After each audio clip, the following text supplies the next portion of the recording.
নমস্কার বন্ধুরা, আজ আমরা চলে এসেছি একটা ডাইকিন এসি ইনস্টল করতে। তো আমি ফ্লাইরিং করতে আরম্ভ করে দিলাম, কারণ ডাইকিন এসিতে ফ্লাইরিং করা থাকে না অন্য কোম্পানিগুলোর মতন। এই ফ্লাইরিং টুলটাতে খুব ভালোই ফ্লাইরিং হয়, একুরেট কোম্পানি যেমন ফ্লাইরিং করা থাকে তেমনই হয়। আর অন্য সাইডে বিশ্বজিৎ প্লেট রেডি করছে। প্লেট রেডি হলে ওটা হোল করা আরম্ভ করব।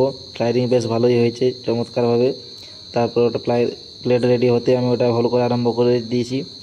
করবিট দিয়ে এটা বেশ সুন্দরভাবে ভালো হয়, দেওয়ালকে কোনো লোকসান না পৌঁছায় না, একুরেট হোল হয়, কোনো কিছু নষ্ট যাতে না হয় তার জন্য বেশ ভালোই করা হয় এটা দিয়ে।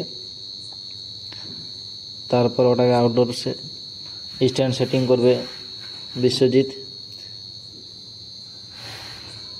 আউটডোর স্ট্যান্ড, এটা ডাইকিনের আউটডোরটা দেখতেই পাচ্ছেন।